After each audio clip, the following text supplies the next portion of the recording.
It is one of the blessings of wilderness life that it shows us how few things we need in order to be perfectly happy. It's a quote by Horace Kephart, considered the dean of American campers from the early 1900s, from his book, Camping and Woodcraft. Hello again, Marksman Tribe. This is Matt Robertson here with episode number 5 of Everyday Marksman Radio, the podcast where we focus on tactical skills for an adventurous life. Today's episode is a little bit off the cuff. You see, I'm sitting here with a glass of my favorite bourbon. I want to talk a little bit about some of the lessons I've learned out in the wild. Specifically, I want to talk about 2 of the most epic outdoor trips I have done and compare what they taught me about survival and preparedness. Now, that may sound kind of a little off the beaten path, seeing so much I've been talking about shooting sports and guns, but like I said back in my introductory episode, we're about more than that here. We're about the total person, the marksman's path, where it's not just shooting, it's self-reliance and fitness and survival and your mindset. By the way, guys, if you want to look at today's show notes, you can find them at everydaymarksman.co/5. The number 5. Once again, that's everydaymarksman.co/5. All right, you ready? Let's get to it.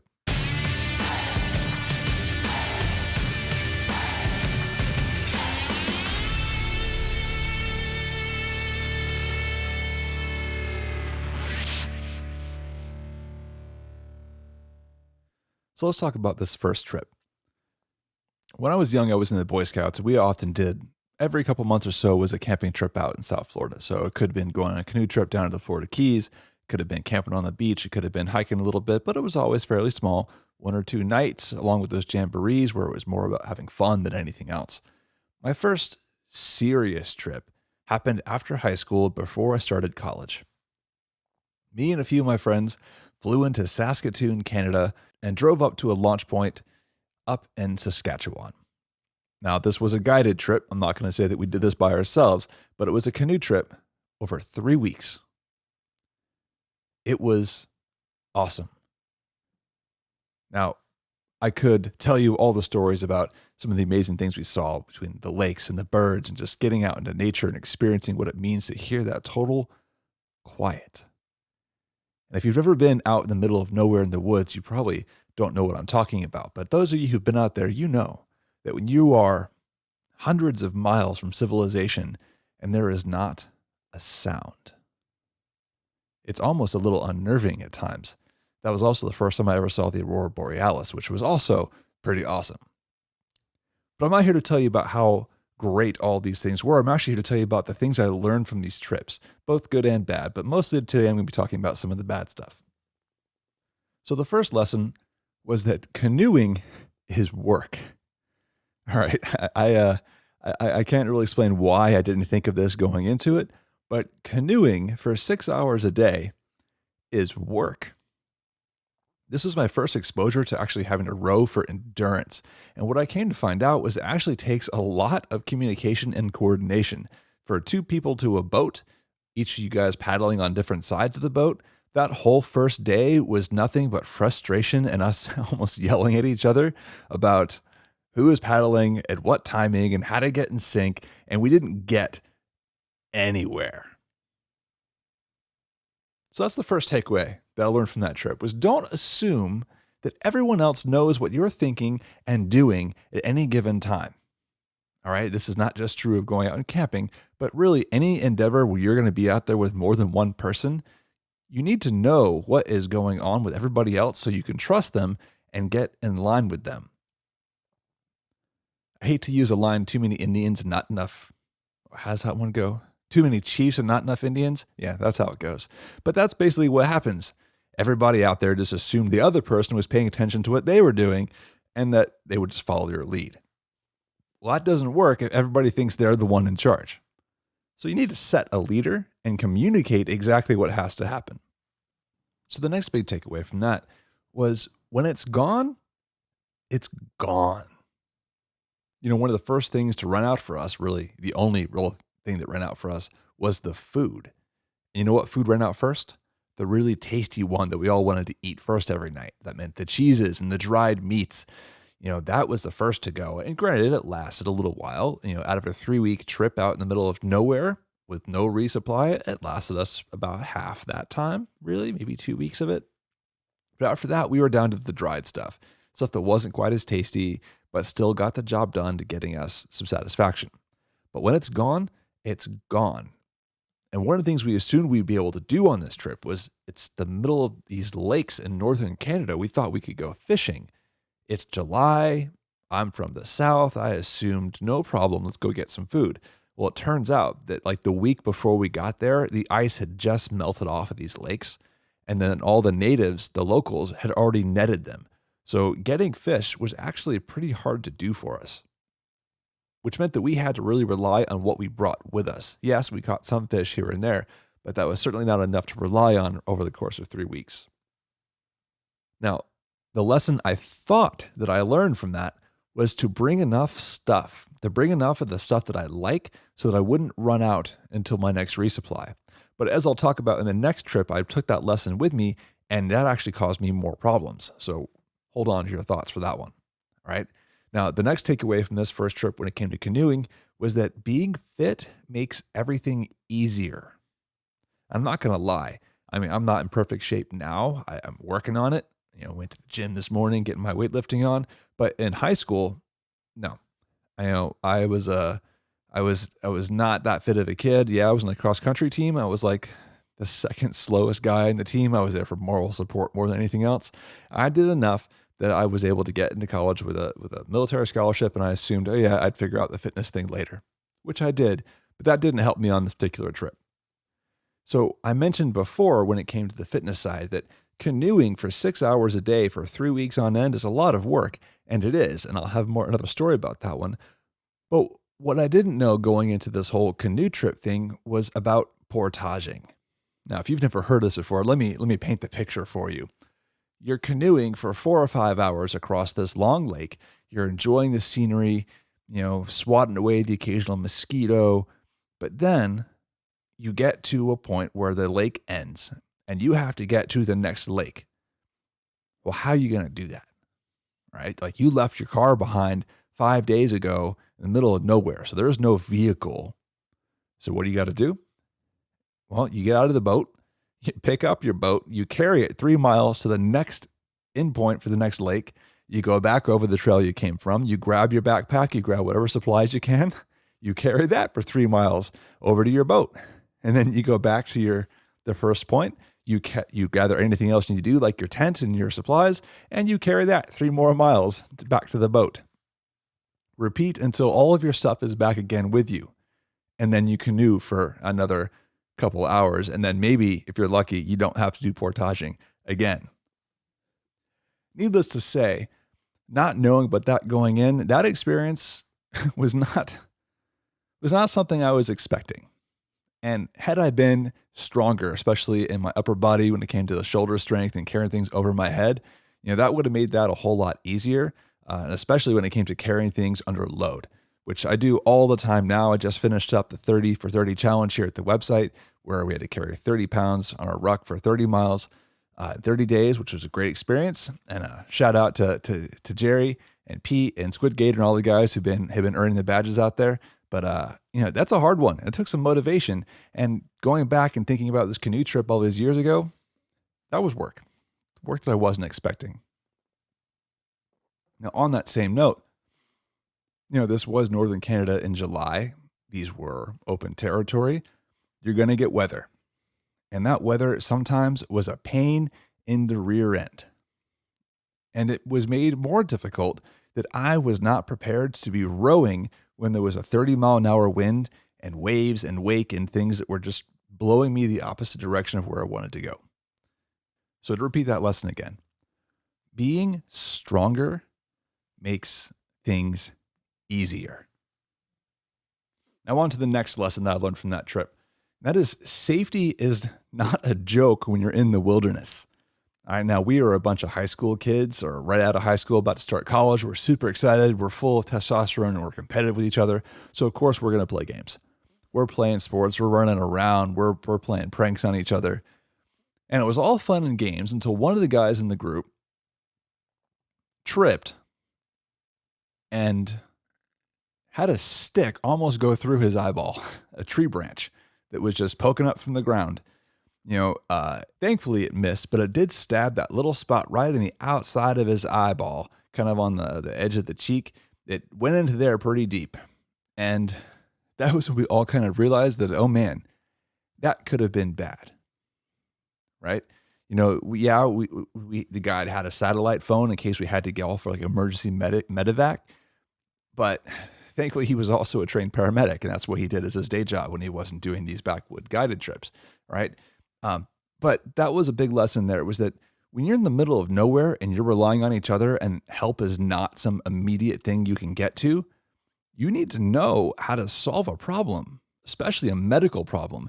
And, better than that is don't cause the problem to begin with. Follow good safety procedures.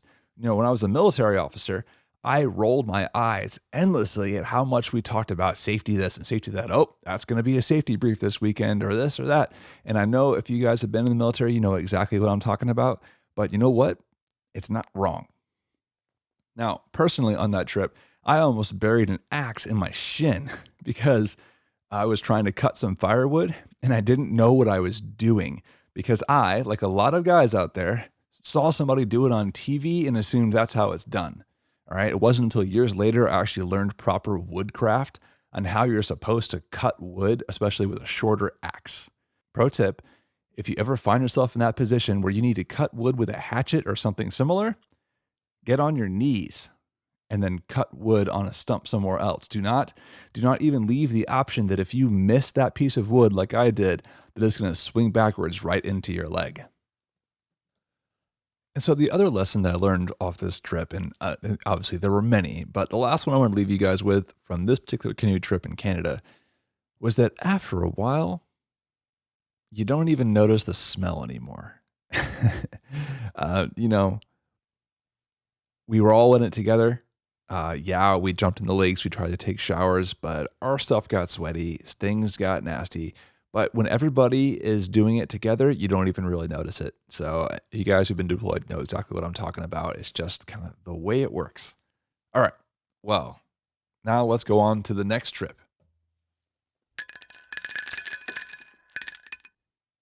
All right, trip number 2 took place several years later, and I was going to be doing the Appalachian Trail with a bunch of my college buddies.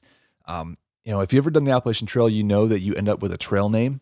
So I think on this particular leg that we did, there was a guy called Santa Claus who was I think a philosophy professor at like some Ivy League school in the Northeast, but he was like a skinny Santa Claus, right? He was like 6'4", white hair, big bushy beard. We were called the Three Musketeers. It was three of us, and we were just kind of like the three like strapping young men, just kind of running down the trail. So I was the ROTC guy. My friend was one of my friends. He played football, not college level, but he was a football player, big dude. His dad played for Notre Dame. And the third guy was actually one of his friends. So I don't know a lot about him, but he also a pretty fit dude. So we were like the three like warrior guys. Now, having done the canoe trip, the run up to this hiking trip, I thought I was good to go. I thought I knew everything I need to know about how to survive in the woods and go on a hiking trip. Like after 3 weeks of canoeing in the middle of nowhere with no resupply, yeah, hitting the Appalachian Trail through like a more populated area, no big deal. Well, you know what? I was wrong.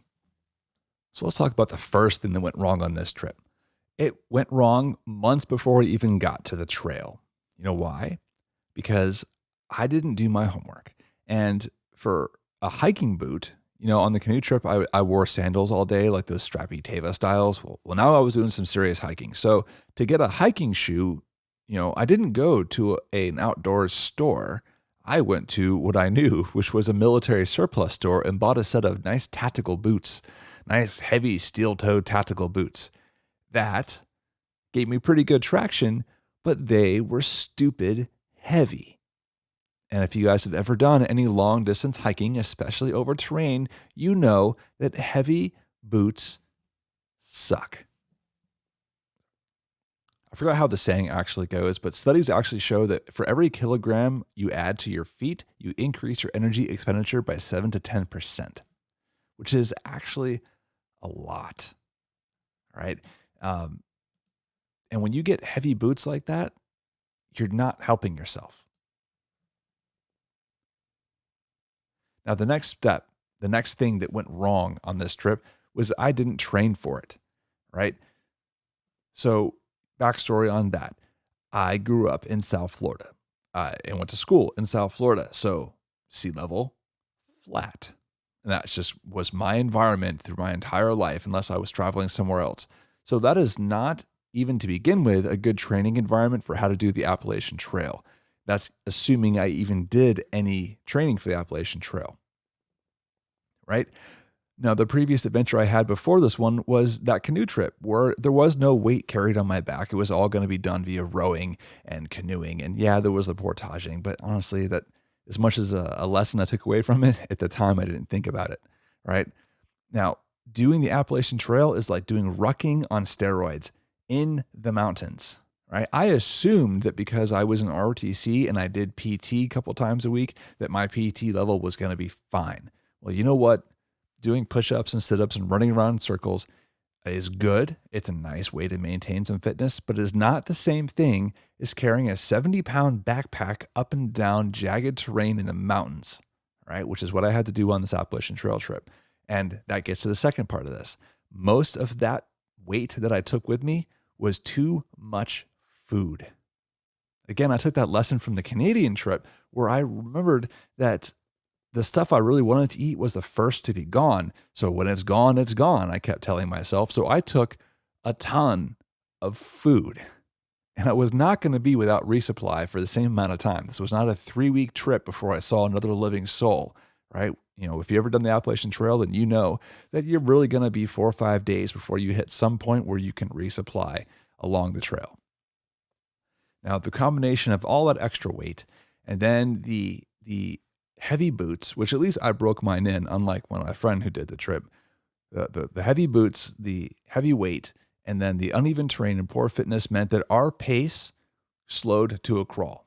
When we were planning our trip, we thought we were going to hit like 20 miles a day. Yeah, that wasn't going to happen. I think by the end of it, we ended up hitting maybe 8 miles a day on this trail, which seems to be actually about the average, but it took us all day. It took us all day to get from campsite to campsite, which was not something we had planned for. Now, on that comes the next lesson, was that we didn't have sufficient first aid supplies, right? I had very basic first aid training. You know, on the canoe trip in Canada, we actually had like a paramedic who brought along his supply kit and knew what he needed to bring. I didn't have that. So we had a basic first aid kit, which we thought would be good for boo-boos and slashes and painkillers, right up until my friend ended up with some epic blisters from his boots, which were not broken in. He was that guy who, if I had taken a picture, was pouring blood out of his boot at the end of every couple of days, right? And the only thing we had to help with that was duct tape, which worked. But at the end of the day, we had to rely on the other hikers we met on the trail to help us out with it. So that talks about gear on this trip. You see, you have to think about the gear you're going to take with you and how it matches the environment you're going to be in. We didn't even actually look up what the weather forecast was going to look like when we were planning this trip. We just assumed, again, it was July. It's the Smoky Mountains. So everything was going to be fine. I brought along a 30-degree sleeping bag. Well, my friend, he had some promotional, super cheap sleeping bag that was probably not even good for 80 degrees. He froze every night. And to quote Horace Kephart again, "A man can stand almost any hardship by day and be none the worse for it, provided he gets a comfortable night's rest. But without sound sleep, he will soon go to pieces, no matter how gritty he may be." Well, can you guess the combination of knee pain and foot pain and being frigid at night in the Appalachian Trail? You can bet my buddy, he did not get good sleep, and he was falling apart by the end of that first week. Now, the next part of this, also going on poor planning, was we didn't cross-load anything. We carried a lot of redundant gear, including tents. For instance, between the three of us, we had 3 tents. Thinking about that in hindsight, that's ridiculous. You know, we could have had a single 3 to 4 person tent and we could have just split out the components of it so we wouldn't have to carry as much. But taking 3 tents along with us meant that was like 45 pounds worth of stuff that we could have really gotten down to. I don't even know what that would have been to divide one tent by 3 people, right? That would be a much better way to go. And continuing that theme of poor planning, we didn't even have a map, right? Like these days, if I'm going out in the middle of nowhere, I'm taking a topographic map and some key milestones and I'm planning things out and I'm sharing my route with somebody. When we did this trip, we got a copy of the national park brochure from the ranger's office and said, "All right, off we go." I had to take out my compass to kind of figure out where we were based on, I think the trail kind of curves here at this point, so we're probably at this, right? To be young and dumb. All right, let's talk some of my lessons learned, takeaways.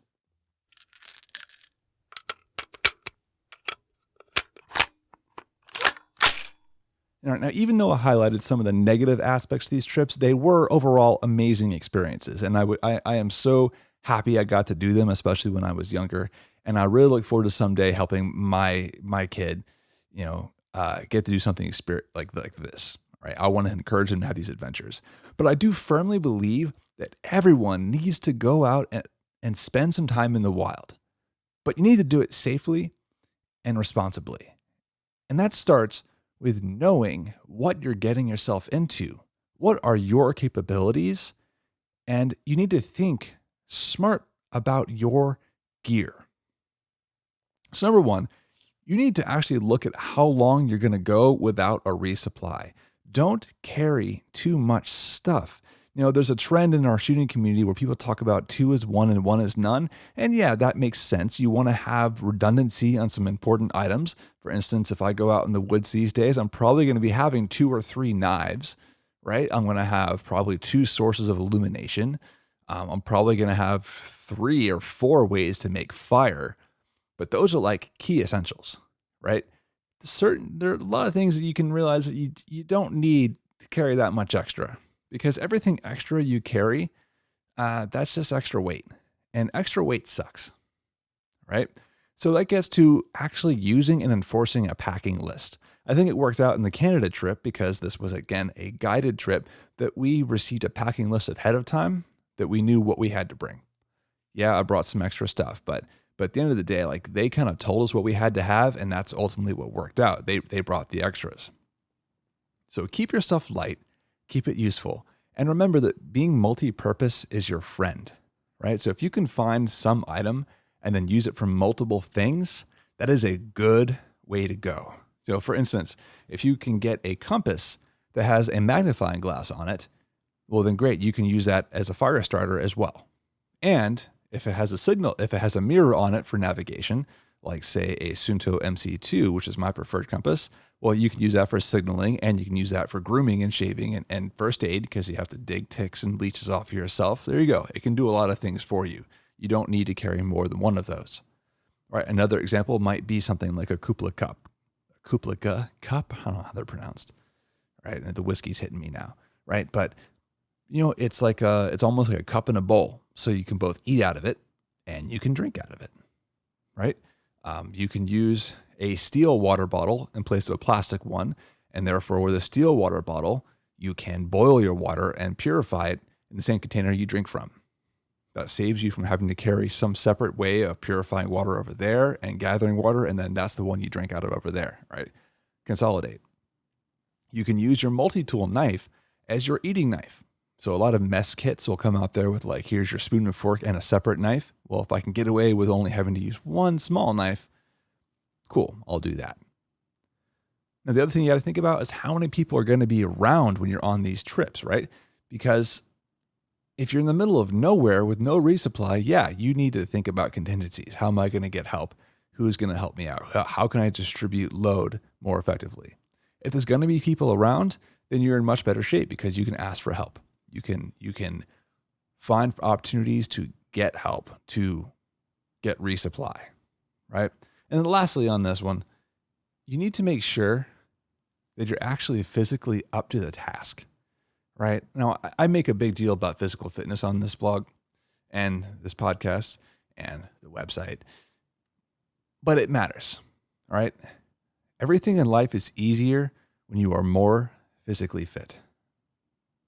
Now I've been rambling long enough now. I think we're up to almost 30 minutes in this podcast. So I just want to say thank you guys for listening. The big takeaways today is that you need to get out there, get to wilderness, learn some lessons, but remember to plan ahead, be fit, and be smart about what you're taking with you, and have some skills, right? When you're in the middle of nowhere and your buddy gets stabbed in the face with a wooden branch, you may not have the internet to tell you what to do. So learn those skills ahead of time, guys. All right, that's it. Matt out. Talk to you next time. everydaymarksman.co/5. Again, everydaymarksman.co/5. All right, guys. Catch you later.